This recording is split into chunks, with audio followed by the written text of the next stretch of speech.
however, during the day, as Hardy went on his routine job of lectures and guiding research students in the college, the theorems mentioned in Ramanujan's paper haunted him. To have a second opinion, he also called his brilliant mathematician friend and colleague John Edensor. On 8th February 1913, he replied to Ramanujan.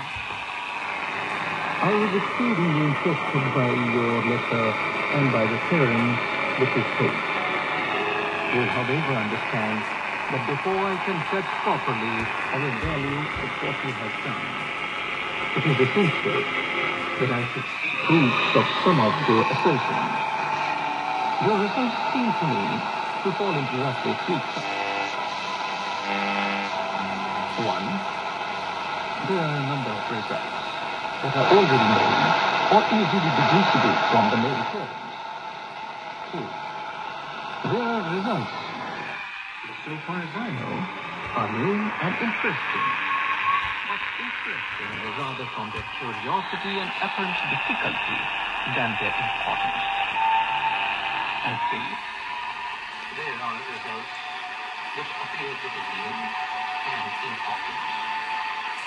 Then, Edwin Harold Snell, colleague of G.H. Hardy at Cambridge, approached Ramanujan.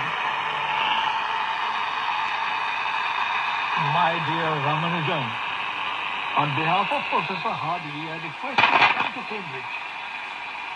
Don't you yourself feel that your talent is not properly nurtured here?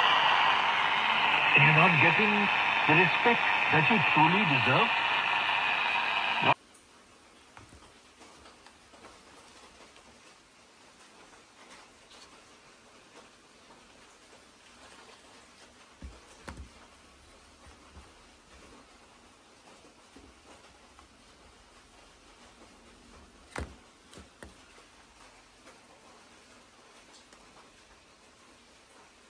They stood up for herself. Yes. What do you think?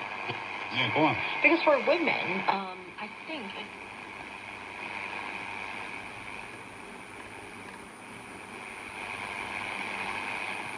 For gender faces that we would think whether or not we're thinking too much.